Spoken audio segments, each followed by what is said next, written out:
Okay, thank you everyone for your patience as I try to work out the technical difficulties of getting this up and going, but I'll try to finish on time today so we don't keep you 5 minutes over again. Try to respect your time. I'm sure you guys have other things to do. But the first actual content lecture. So we're gonna just jump right in and get going. Some of the learning objectives for today is primarily about amino acid structure and how that relates to the function of proteins, specifically around protein folding and the main mechanisms through which this is happening. We're going to talk about some evolutionary constraints and trajectories that have led to these things, especially related to sickle cell disease. So we'll start with the etiology of sickle cell disease.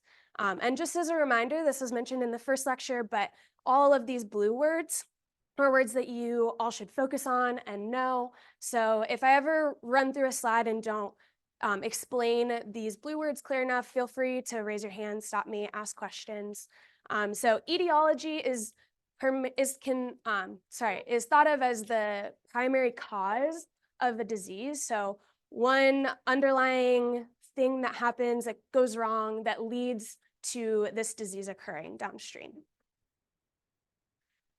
So for sickle cell disease, this is a recessive inherited blood disorder. So this is a genetic disease, specifically a monogenic disease, which means there's one gene that is responsible for causing this disease. This is pretty rare. Most diseases are polygenic and have multiple different influencing factors. But this is recessive, inherited when both parents have this recessive, are carriers of this gene mutation. And this HBB in blue here is what the gene is called. So hemoglobin beta chain. And this is the shorthand for how we would write this gene specifically for humans. So human genes are always all capital letters.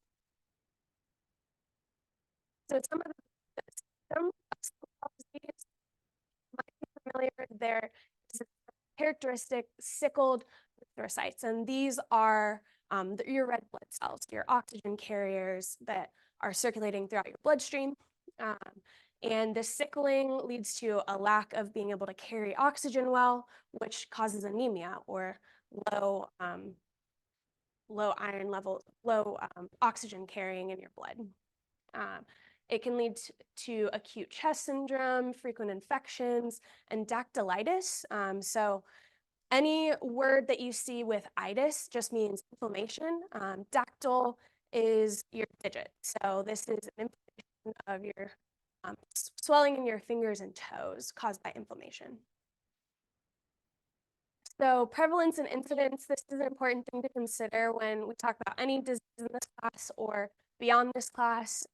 So this is kind of the burden of the disease in different populations. So prevalence is thought of as the total number of these cases at the current moment. I'm not sure how up to date these numbers are, but the incidence is the future rate. So you can kind of think of these two things together as the ongoing burden of this disease.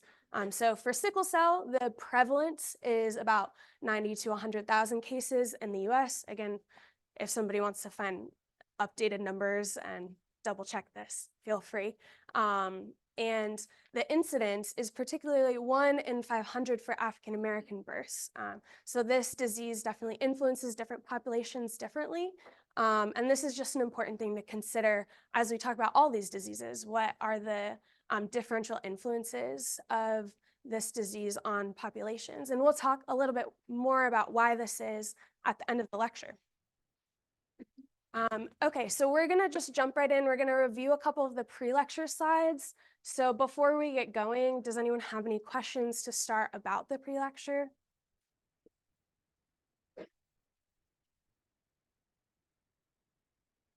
Was everyone able to access it okay and watch it? Okay, so then this should all just be review then. Peptides are strings of amino acids. So amino acids, the building blocks of our proteins. And when you string amino acids together, you get peptides or polypeptides, depending on the length. So we can make these in a lab. We can think about them in terms of different lengths of a protein. And these are strung together by peptide bonds. So this peptide bond is this one in between this oxygen and nitrogen group. So it's an amide bond. And this is just a generic peptide as it's written. So the way this is written as a reminder is how we would be reading them. So this is going from the N terminus to the C terminus. So starting at the amine side and going to the carboxylic acid end. And so this carbon here is also called the alpha carbon. And so when we're trying to understand how these peptides are written out, which way we're going to be reading them, you can look from the alpha carbon and you should see an amine group to the left and a carboxyl group to the right. And so that means you know that you're reading from the N terminus to the C terminus. So this peptide bond is important in terms of how these chains of amino acids are going to fold in order to create one whole protein unit. And this peptide bond in particular is rigid. So this resonance from the double bond on the carboxyl here causes transient double bonds, which are not as flexible as these other single bonds in this peptide chain. So all of the rotation that's going to be happening in terms of protein folding is happening around these alpha carbons here.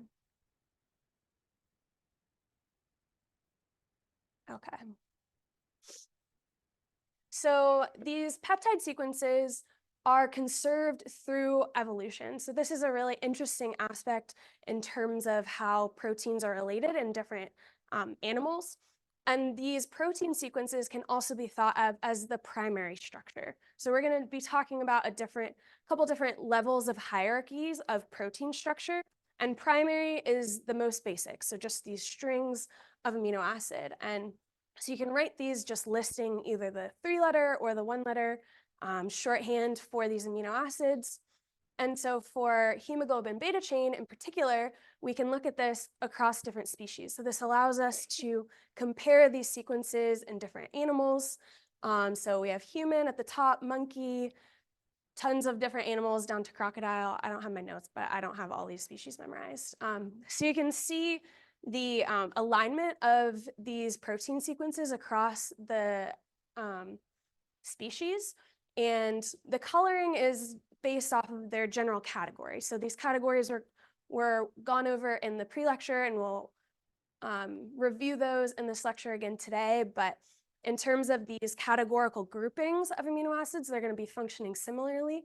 And a lot of these amino acids are exactly the same too. So this notation can mark some of those similarities or differences. And what you can see is that there is a ton of similarity between species. So these are mostly mammals, and that might make sense, but in terms of hemoglobin beta chain, this is clearly a protein that has been conserved through evolutionary constraints to be able to carry oxygen through the bloodstream. So not only can these sequences be conserved across different species, but there's conservation across different isoforms. So isoforms are different variations of a single protein.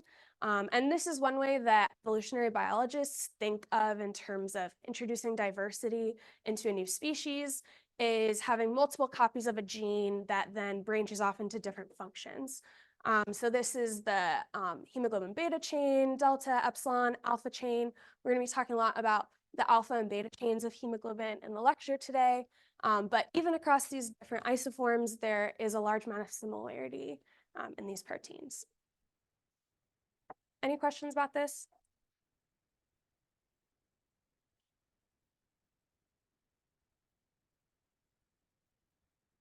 All right, so another slide from the pre-lecture. This is just a summary of all of our amino acids. And as we said, what's really important about these amino acids is how they're going to be playing out functionally in terms of the protein. So what are their properties? How are they going to be thought of in terms of what is their impact when they're incorporated in a protein? So we'll review a lot of that. Also, we said you don't need to memorize all of these structures. You should be familiar with a few key amino acids, and we'll make that clear through the lecture. But you should also be familiar with their 3-letter abbreviations, which is generally pretty intuitive. You won't need to know the single letter today, but you do go further into protein biology, chemistry research.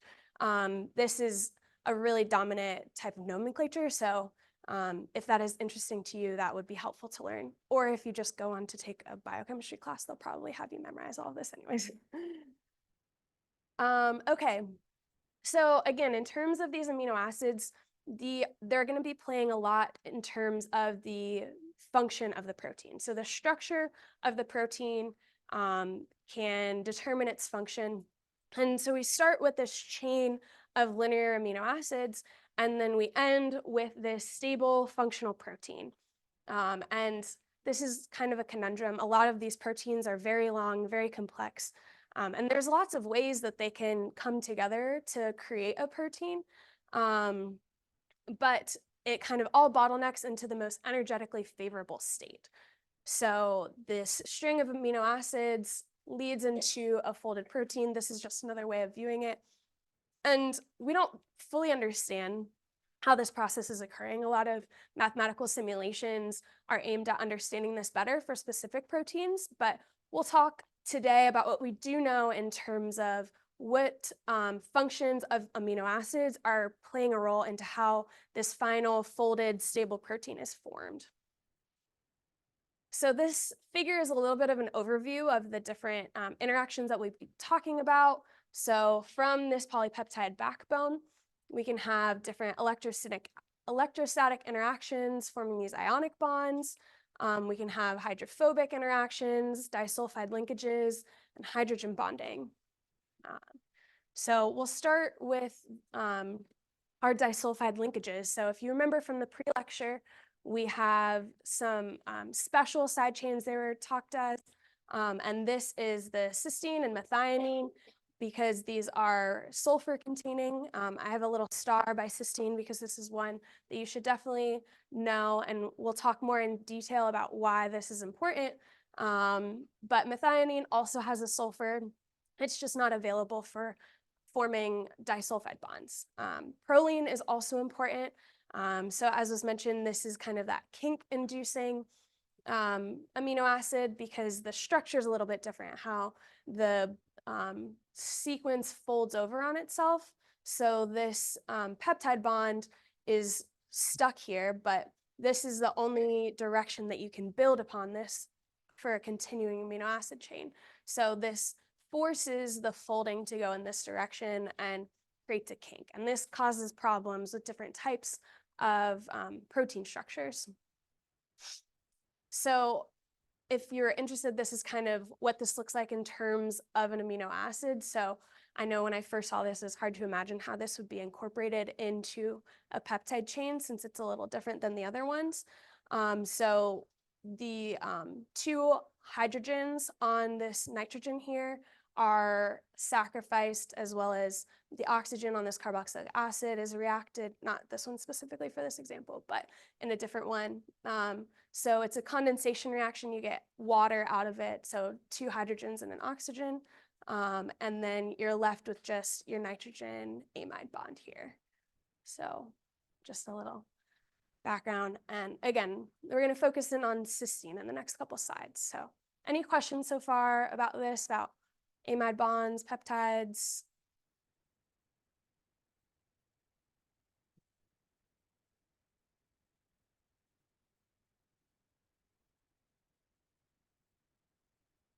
Okay. And your questions can be anything. They don't have to be directly related to what's on the slide. They can just be something you're interested or curious about.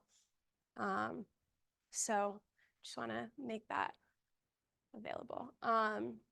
Okay, so disulfide bonds is one way that proteins or polypeptide chains interact with each other. So this is 2 sulfur groups that are housed between 2 different cysteine residues. And when they come nearby each other, they can form a bond between them. But what is interesting about this is only occurring in oxidizing environments. So if you have a ton of oxygen around, then these hydrogen atoms will remain favorable on the cysteine backbone. But in an absence of oxygen, or sorry, in the presence of oxygen, they will bind each other. So these cysteine residues are binding primarily where these proteins are synthesized. So the rough ER is a very oxidizing environment, whereas the cytoplasm is a reducing environment. So the oxidizing environment of the rough ER allows these disulfide bonds to form, where the proteins are then trafficked into the extracellular space, which is also an oxidizing environment. So if the proteins are ever released from their vesicles into the cytoplasm, it would break down some of this protein structure because these disulfide bonds would be reduced back into their sulfur states with hydrogens attached. Any questions about this?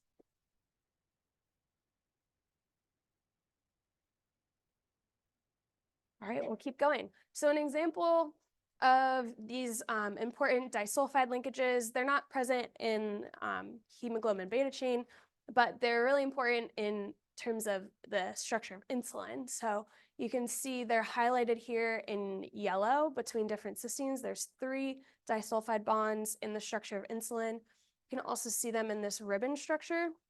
So these ribbon structures show a little bit how these proteins come together, and we'll talk a little bit more about this in future slides.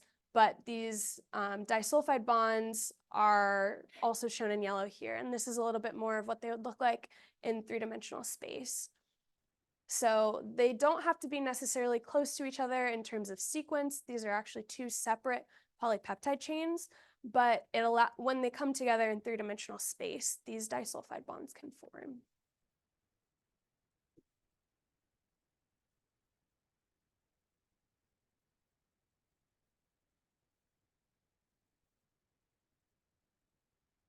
Okay, moving on to another type of interaction. So ionic bonds are probably one that you're fairly familiar with from Gen Chem. This is a simple transfer of electrons that causes these 2 different ions to form, so a positive and negatively charged ion. And the electrostatic interactions between them is what bonds them together. So these happen all across proteins. There's a lot of positive and negatively charged amino acid residues that we'll talk about. But these positive and negative charges can bind to anything. So in terms of tools that we use in research, one way that we can digest proteins from these ionic bonds is add a bunch of salts. So these ionic bonds will degrade in the presence of salt because there's tons of ions in aqueous solutions that have salts present, and they can kind of flood these positive and negative ions with whichever charge they're most attracted to.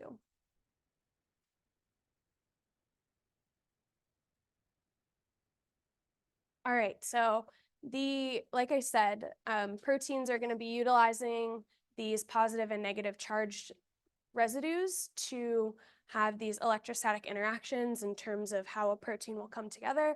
And some of these that were talked about in the pre-lecture are going to be really important.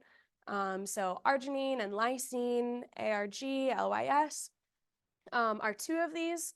Histidine is a little interesting because with a pKa of 6, it can be either positively charged or neutral. So it's a little less consistent in terms of the electrostatic interactions that it's playing in a protein. But this could also be utilized in terms of a protein's function.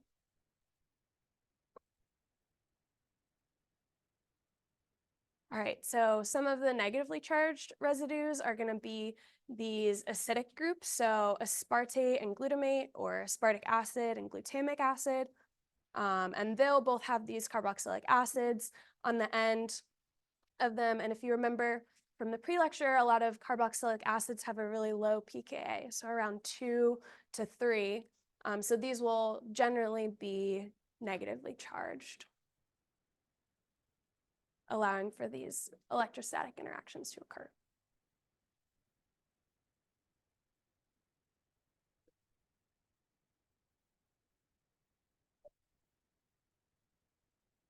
Any questions? All right, yes. breaking because it's salt. Is that meaning that stuff is breaking and becoming ions, or that the ions are like going back to how they were? Do you mean in terms of the protein, from the protein perspective? Yeah, so the proteins, and we're going to talk a little bit more about this in the next couple slides, but they are always going to be charged based off of the acidity or basicity of their environment. Ions, so like salt, for example, sodium chloride, those are going to be transferring an electron to each other, just like these would be transferring electrons to other things in their environment that are causing that acidity or basicity. And it's just that if you introduce salts, the presence of those ions could break the other electrostatic interactions that are occurring within the protein. Does that make sense? Okay. Yeah, it's just a tool. It's not necessarily something that's happening in your cells. There are salts around, but there's not a high enough concentration of them to flood these proteins and break up these interactions. Good question. Thanks. Okay, so as I was talking about a little bit already, we discussed pKa's a little bit in the pre-lecture, and so that's going to relate directly to isoelectric points. So pKa is going to be specific to an amino acid or a group, a side chain of an amino acid. The isoelectric point is in regards to the entire protein. So this is just a little animation demo that kind of explains this. So if you imagine this is a yellow globular mock protein, and this is a tube with a range of pHs. If we put this protein into this tube and it hangs out around this low pH where there's an abundance of protons, then it'll be positively charged. So the protein charge as a whole will be positive. A lot of these amino acid residues will be protonated, and that will lead to an overall positive charge on the protein. If we move it over to this super high pH, when you're in really basic conditions, you'll have a lot of deprotonation occurring and an overall negative charge on your protein. So what we're defining here is the isoelectric point, and this is the point or the pH at which the charge is 0 on the protein. So there's a net 0 charge across the whole protein.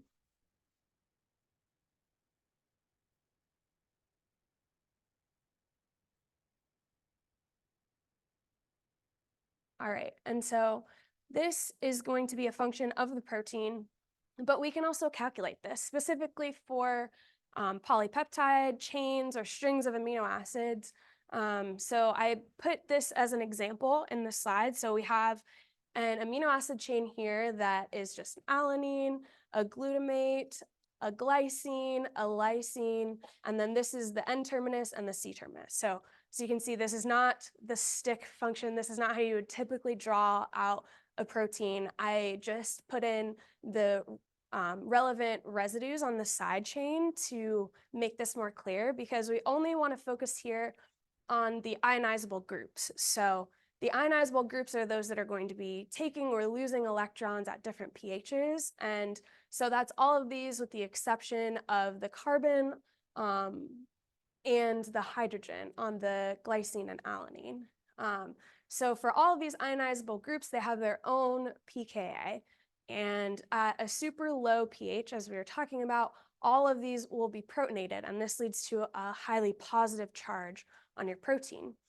But as you move up in the pH and you have less of an abundance, as soon as you go above the pKa of one of these residues, you will have some deprotonation occurring, and this is going to change the overall charge. So now we have 1 negative and 2 positive charges, so that leads to a charge of 1. And this is going to continue to occur as you increase the pH. So we have to go all the way up to 5 next, because the next lowest pKa is 4.25. So now above 4.25, we're going to have this glutamate turn into a carboxylic acid that's deprotonated. And now we have a net charge of 0 on our protein. And then if you continue all the way up to 10, then finally the amine group on the N terminus is going to lose its extra hydrogen, and now we have a -1. And then same with the amine on our lysine. So the mathematical definition of the isoelectric point, since even though at this pH of 5, it has a net zero charge, that would be true of anything that's above 4.25. So how we would calculate the isoelectric point is we take the pKa's of the two pKa's on either end of the zero charge, and we would average them. And so the isoelectric point of this protein is 6.97. Does that make sense? Any questions? Yeah. Deprotonation, good question. So that would just be losing the hydrogen. Yeah. Yes. Will it always be plus or minus 1? In terms of the charge of the protein,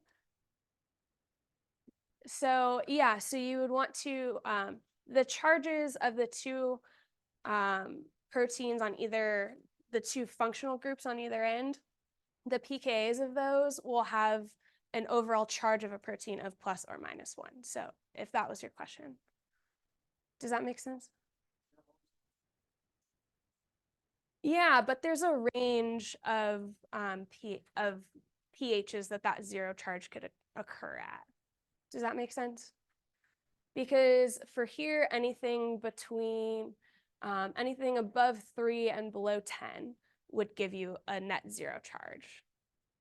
Or I guess more specifically, between 2.18 and 9.69.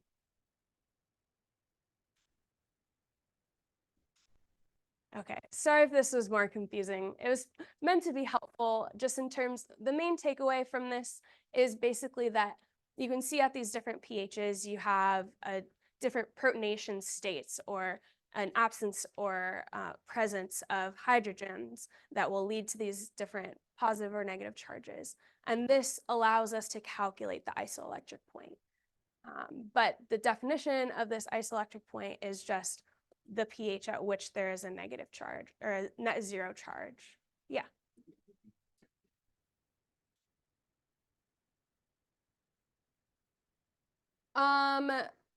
No, this is just for demonstration. Yeah, good question.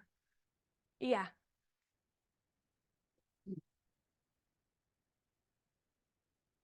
No, this is just an example protein. So this isn't necessarily something we would calculate by hand all the time. So this is something that you would determine experimentally in a lab. But this kind of even number of ionizable groups with an even number of pKa's makes it really easy to demonstrate this. Mm-hmm. Zach, right? I'm gonna try and learn that. Your question about whether or not you'll be given this and asked about the isoelectric point, rather the kind of question you might be given, excuse me, is if you're given the isoelectric point for some protein X, and you swap out one amino acid, how might that change? If you swap out like a certain amino acid for a different amino acid, how might that change the isoelectric? So again, like the key take home here is that the isoelectric point is the pH at which a protein is at electrostatic equilibrium. Different amino acids have different charges, might lack a charge. And so if you change out or swap out a specific amino acid, how could that change the isoelectric? And then in response to that, we're not expected to have pKa values. Yeah, the pKa values will change. Like if you can see the amine group here versus the amine group here, it's dependent on the different residues around it. So that's definitely never something you would have to memorize. Yeah. 6.97 is for the whole protein, or just between those two? Yeah, so the isoelectric point always refers to the whole protein. So this is just how you would calculate it. It would only require those 2 pKa's. But yeah, this is just an example polypeptide to how to calculate it. But yeah. And I think I just kind of like missed why did you choose those 2 pKa's specifically? So one of them is how you would get from a charge of -1, and the other one is how you get to a charge of +1. Does that make sense? Yeah. Okay. Yeah.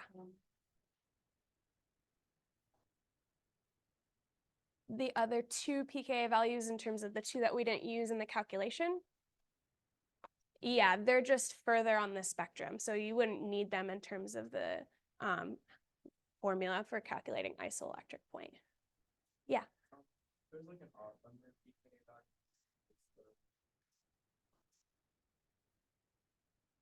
Yeah, I think that's a good question. I don't actually know the answer to that. I've only seen this done in like a dummy example. But I would imagine so. If you want to verify that and post on Piazza or email us, I would love to hear. Any other questions? Yeah, again, sorry if this calculation made it a little more confusing, but the main takeaways is isoelectric point is going to be a number that refers to the whole protein, and that's going to be a function of the individual pKa's, so how many high or low pKa residues are incorporated in the protein. And it is the point at which there's a net charge of 0. And one thing I can add really quickly is we'll have a set of lectures on like protein biochemistry later on. That'll actually include some methods where like we actually experimentally determine what the isoelectric point is for a whole mixture of proteins. Yeah, again, so this isn't, we wouldn't be writing this out for an 100 long amino acid chain of protein. This is always something that's done experimentally.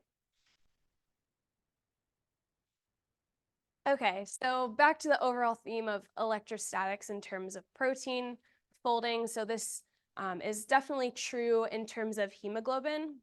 So I'll get to a little bit of what this structure means and these blue terms in a minute, but in this diagram, you can see lysine and arginine, a couple of the amino acid residues that will be negatively charged, and our glutamate and aspartate, which will be positively charged, and they are, sorry, I think I might have messed that up. That should actually be opposite.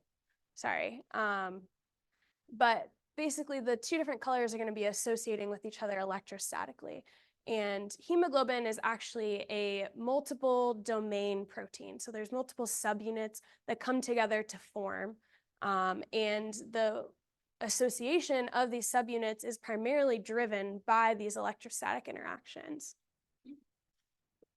So this is relevant for hemoglobin, both in terms of the actual protein folding, as well as the overall assembly and structure of hemoglobin. So we can refer to these different structures in terms of their hierarchy, as I mentioned. So primary structure is just the sequence of amino acid. We're going to come back to secondary, but tertiary structure, which is denoted with this 3 and this little degree sign, is a functional subunit, where a quaternary structure is the entire protein coming together with different subunits. So not every protein has a quaternary structure. Not all proteins have different subunits that are necessary for it to function and come together, but hemoglobin is one of those types of proteins.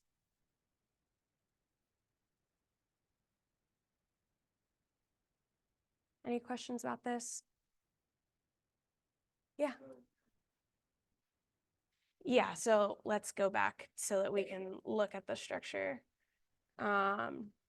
Yeah, so lysine has this amine group on the end that's positively charged, and arginine has a little bit more of a complex structure. You can remember usually acids have a negative charge. So if you remember that aspartate and glutamate are both acids, also known as aspartic acid or glutamic acid, then maybe that could help you remember that they're negatively charged. Sorry, all the animations. Yeah, that's my mistake. Yes.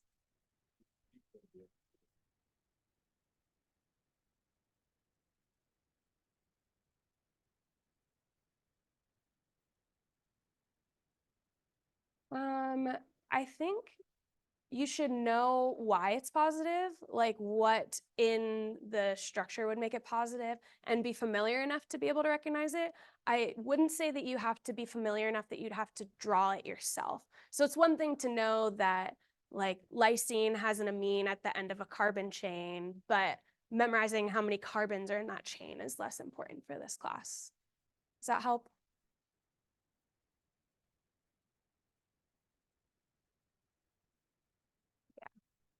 No, we don't want to put unnecessary work. There's already a lot involved in the class, but it is kind of a strange arbitrary line that we're trying to draw here of what could be relevant to this class and what's not. And again, in biochemistry, you would have to be able to draw them and do all of these things. So if that is your end goal, you could always start now. Okay, moving on. Another main force in driving protein folding are hydrophobic interactions. So this is a result of whether these amino acid side chains are hydrophobic or hydrophilic. And these proteins are existing in an aqueous environment. So the intracellular space, extracellular space has tons of water around. And so this is kind of a demonstration. You have all these little water molecules, and you have interactions between some favorable hydrogen bonding we'll talk more about between this water and different hydrophilic side chains, but our hydrophobic ones, usually the water molecules will create a shell around them. And so this leads to actually a more ordered entropic state. So lower entropy, less favorable. And then to prevent this, these hydrophobic groups will cluster together so that they can remove all of the water from that. They can kind of shield themselves with the overall polypeptide chain or the overall protein, and that disperses the water molecules back into solution where they can go anywhere and be more free and energetically favorable. Does that make sense? The concept of entropy will come up multiple times in this class. I know it's a little bit tricky. The Gibbs free equation, negatives, all these things can be confusing, but generally when you think about entropy, if you think about things that have more freedom, that's always going to be more favorable.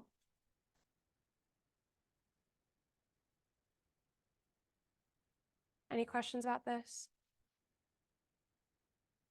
Okay, again, this will come back next lecture. So we'll touch a little bit more on these things. But it is important to know that these hydrophobic interactions are one of the most important driving forces in protein folding. As you can see from the grouping of amino acid side chains, there's a lot of either hydrophobic or hydrophilic side chains. And given there's a lot of water, entropy can be a really strong force, is the main driving force. The total free energy is the main driving force in these folding of proteins, and entropy is a big part of that. So this is going to contribute greatly to the overall structure of the protein. Okay, so some of these hydrophobic side chains, these aliphatic side chains, are all going to be included in this group. So these are all just different carbon chains.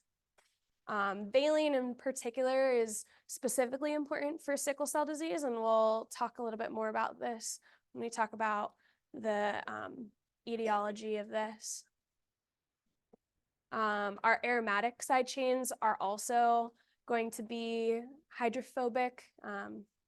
Even tyrosine that has this hydroxyl group on the end is overall hydrophobic. So this is important grouping.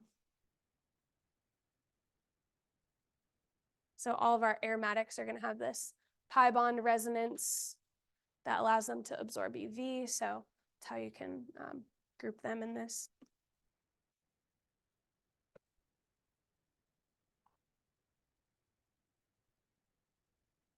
And these hydrophobic interactions are definitely playing a role in the structure of hemoglobin.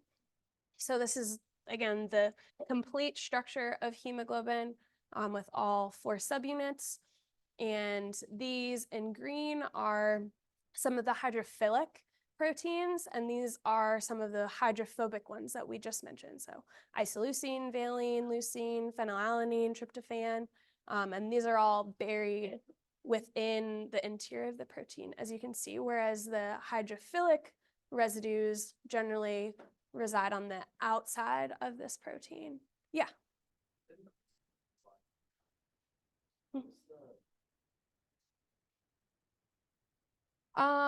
It's just a useful tool in terms of research. It's not relevant in terms of how it interacts in the biology of the cell.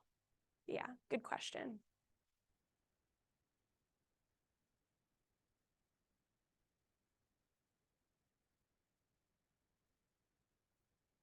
All right, so our last interaction is probably even more important. So this is what is driving a lot of the protein folding is hydrogen bonds.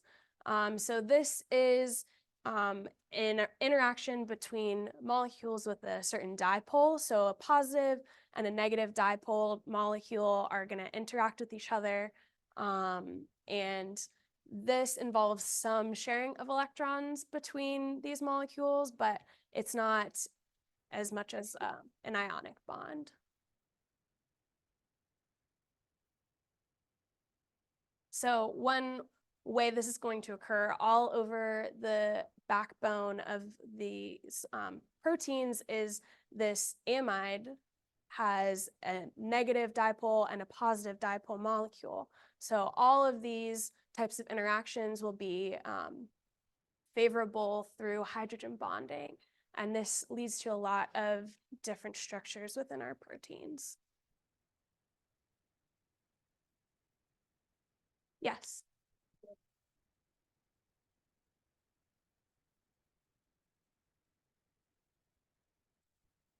So this is driving a lot of protein folding. I think if you were to rank them, I would say hydrogen bonding is most important, and they're all important, they're all contributing, but in terms of the overall number of types of interactions, there's going to be the most amount of hydrogen bonding, and then hydrophobic interactions would be the second most amount. Is that helpful? Specifically because this polypeptide backbone has on every amide bond groups that are able to interact through hydrogen bonding, whereas only specific types of residues that are either hydrophilic or hydrophobic, which there are a lot, will undergo hydrophobic interactions. Yeah.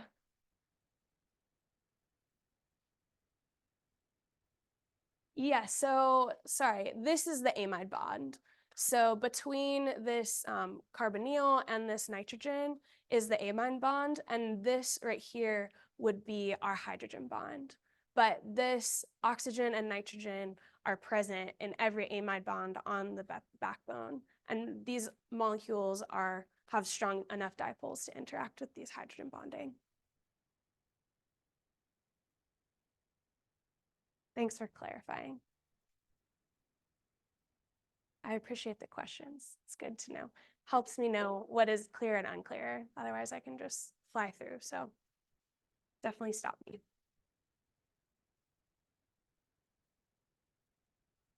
So now we'll talk about secondary structures. And these secondary structures are all driven by hydrogen bonding. So there's 2 predominant types of secondary structures. The first is the alpha helix. And these hydrogen bonds are between the oxygen and this nitrogen vertically. And this causes like this ribbon type of structure where our residues are pointing out.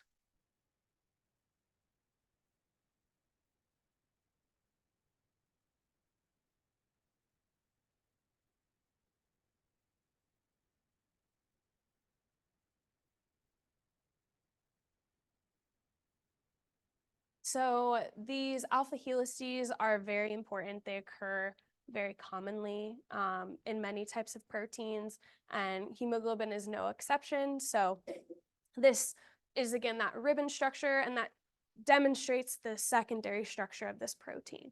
So you can see the secondary structure embedded within this entire quaternary structure in terms of the hemoglobin. So all of these alpha helices, and then not all of it is alpha helices. You can see stretches that are just rings or just kind of squiggles, looks like spaghetti, that has no secondary structure. But as you can see, it's predominantly alpha helices. Okay, the other main type of secondary structure is the beta sheets. And so this is when you have different chains of amino acids kind of stacked with each other. And the hydrogen bonding is occurring between these different chains. So this point puts the side chains either pointing up or pointing down, respectively. And there's two types. There's anti-parallel and parallel. So in this example, we have anti-parallel, where it's running in two different directions.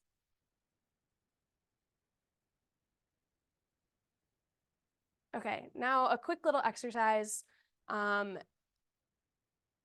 guys can work with the person next to you, and I want somebody to be able to tell me whether this top chain is going in the N to C terminus direction or the C to N terminus direction.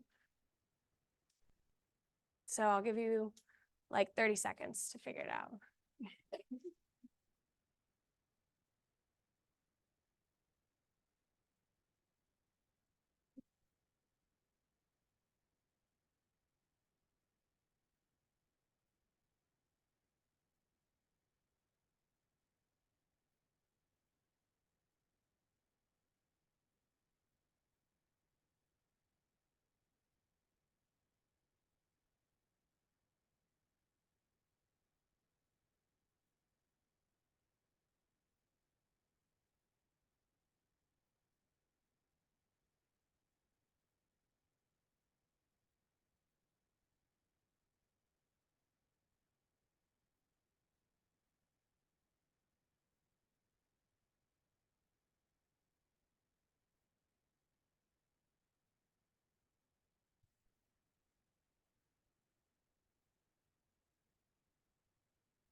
Okay, who wants to volunteer what they think it is?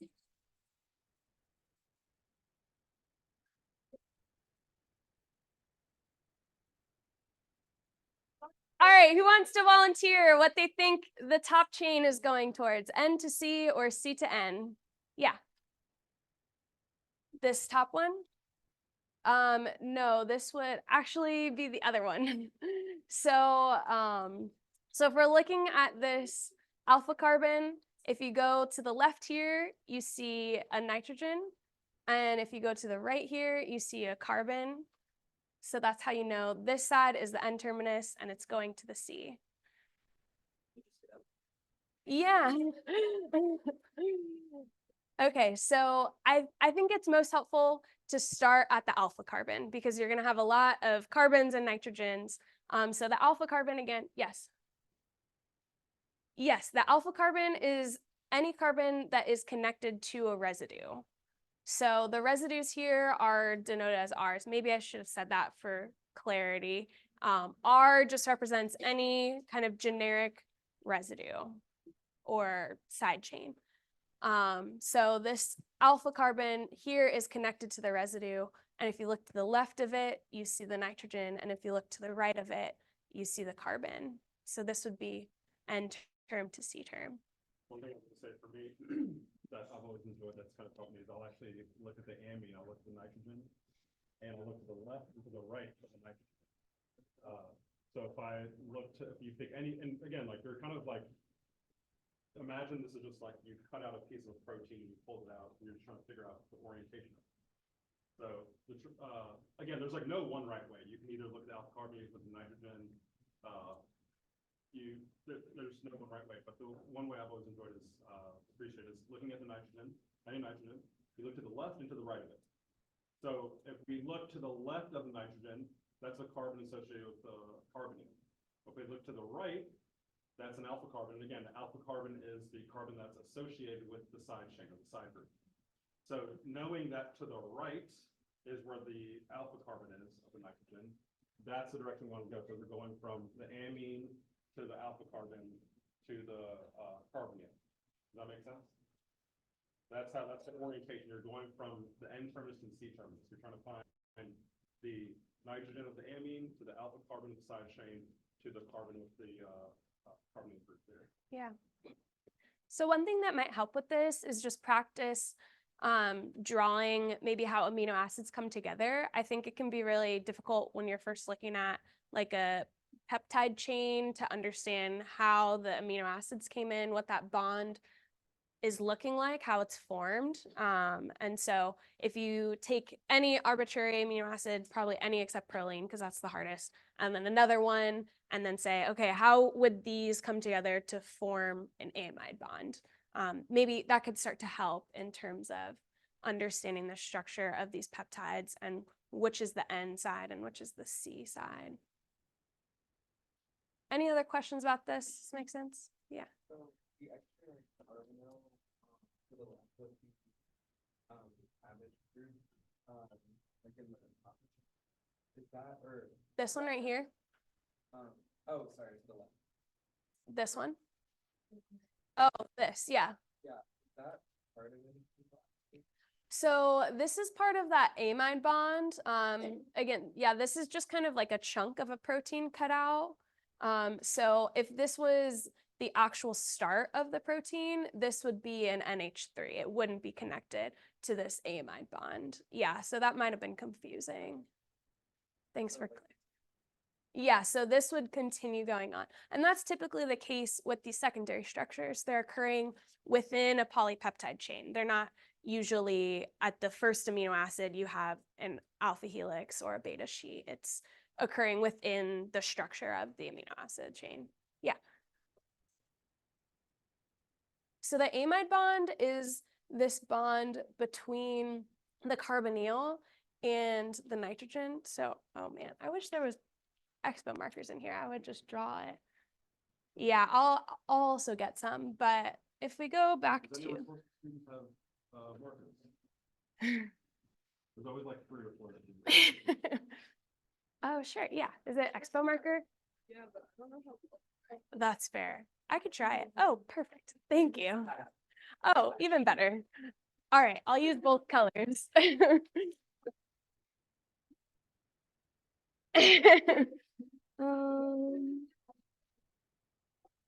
So like, I used to brainstorm and then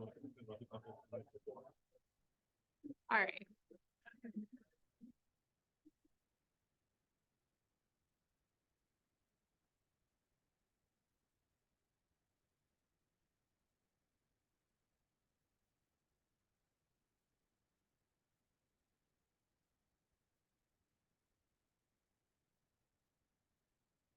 Okay, so if we have 2 amino acids, so this is valine and this is alanine.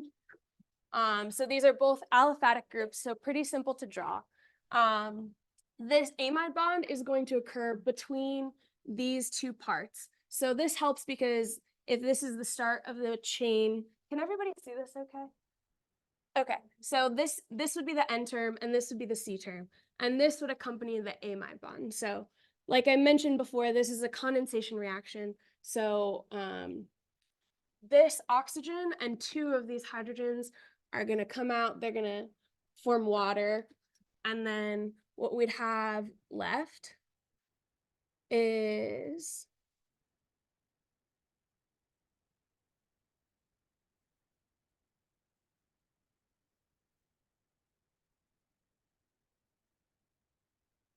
okay, so this is the N term now, the NH3 from this valine. This is the, sorry, that looks very bad. This is the residue of valine. So this is an alpha carbon. And then this is the bond that just formed. And this is our amide bond. So we have this carbonyl and we have this nitrogen here. And then, oh, I forgot the alpha carbon. Boop. Okay. And this is our other alpha carbon. So then we have one CH3 group coming out. This is our alanine. And then this is the C term.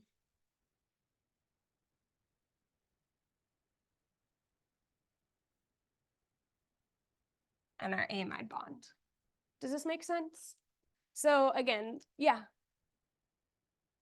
Yeah, that's for sure. I can draw this bigger, more clearly and post it on Piazza. But I think what would be really helpful is for you guys to just practice doing this on your own.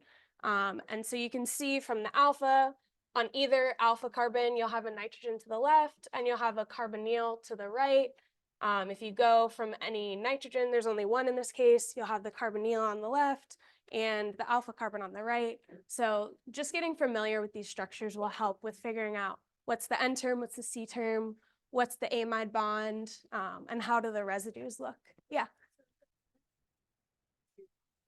Mm-hmm. Yes. Okay, you had blue, green. Yes. Is the residue or is like carbon?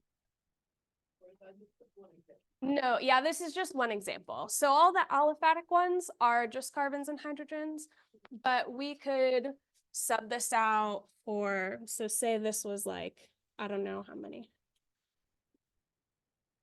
I don't know if that's the right number of carbons in this chain, but now this would be histidine. Yeah. Yes.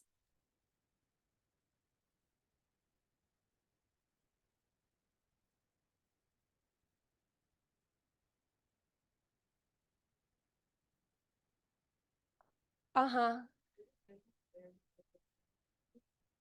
No, so this is going to depend on the pH that the polypeptide chain is in.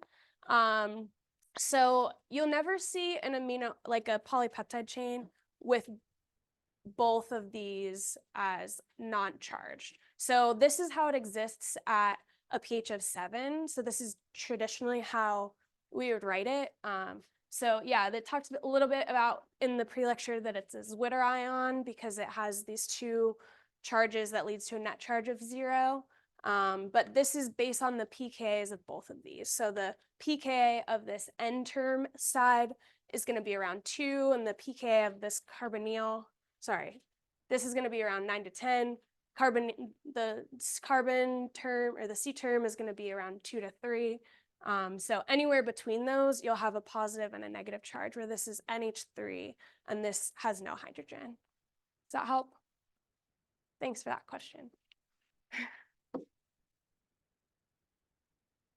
Okay, glad I can clear this up. If there's any more questions about this, or you just want to go through it, practice on your own, make sure how you're drawing out is correct, feel free to come to any of our office hours. I'm sure we would all love to help you with this. Okay. So wrapping up with beta sheets, like I mentioned, these are hydrogen bonds between different parts of a chain or different chains altogether. In this case, you can see that it's one chain, they're all linked together. And this is an example of anti-parallel. So often these beta sheets will form barrels, and this will come into play a lot when we talk about membranes. This is a really common function of beta sheets, but they don't have to be barrels. They are often anti-parallel. So this is an example of a protein with a parallel beta sheet. This isn't a barrel.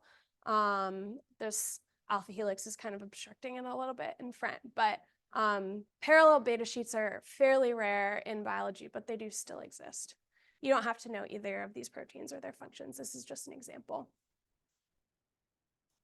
Okay, and this is just a summary slide of the different types of structures, because I know we bounced around a little bit. So just defining each of these, how they're playing in terms of the overall folding and structure of proteins. So we start with our primary structure, which is just our sequence of amino acids. And that can lead to different secondary structures. So pleated sheets or beta sheets and alpha helices are the two predominant secondary structures. And these can compose an overall protein where the complete folded version is the tertiary structure. So some proteins just have tertiary structure. Other proteins like hemoglobin have multiple subunits that come together, and that forms a quaternary structure. Does this make sense? Any questions?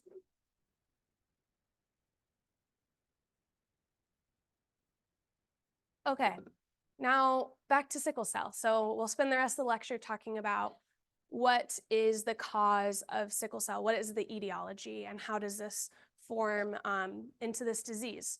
So in sickle cell, we have this substitution for a glutamate into a valine. And this is at position 6 in our polypeptide chain. And it's highlighted, I think, over here. See the yellow on here? I don't know. Oh, yeah. I don't know. Maybe for next time. But the lecture slides are posted. It should be a little clearer to see on your computer. But this position 6, is that helpful? Okay. I know, I feel like late in the day, these lights off would put me right to sleep, but try to stay engaging. So this yellow highlight is where position 6 is on our polypeptide chain. And so that's where the glutamate is that is substituted for valine. So what you can notice is this is on the outside of the protein. And glutamate is one of our hydrophilic amino acid chains, whereas valine is one of our hydrophobic amino acid side chains. So this is unfavorable to have a hydrophilic to hydrophobic substitution happening on the outside of our protein, which is going to be interacting with a lot of water. So what happens is that these proteins kind of rearrange and try to hide the hydrophobic valine onto the interior, and they kind of distort their shape. So you can see this is a little more elongated. And not only that, that definitely exposes other types of side chain residues that are hydrophobic. So they end up forming these long fibers. And you can see where this mutation is. The goal of this is to hide this hydrophobic side chain that is very unfavorable in this protein. And so that leads to a more condensed structure. These hemoglobins are all associating together into fibers, and that changes the entire structure of the erythrocytes or the red blood cells. So usually they're kind of this donut shape. They're very flexible. They can squeeze into small capillaries and deliver oxygen to all parts of the body. But when we have these fibers forming in the hemoglobin, it causes this rigid sickle shape that is kind of locked in that way and can often lead to blood clotting, or not as you would traditionally think of a blood clot happening, but all of these erythrocytes will build up in the capillaries or other kinds of small occlusions in your blood vessels. So of course this isn't good. This is going to restrict blood flow. Oh, yes.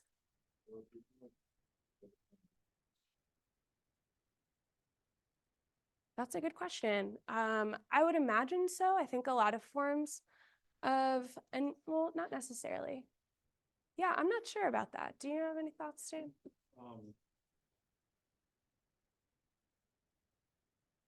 So I think there is an increased likelihood.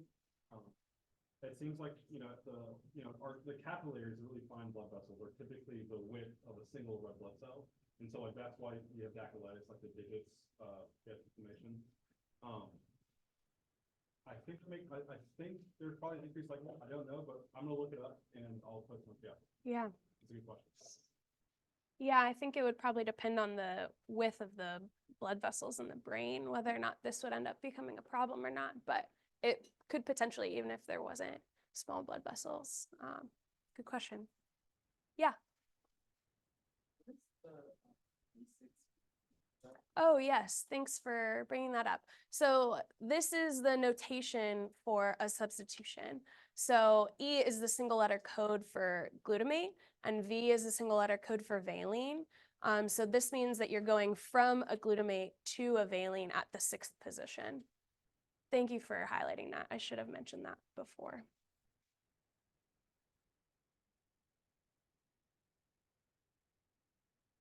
Okay, so treatments for sickle cell, primarily fluids. There's a decrease in oxygen delivery, so oxygen therapy.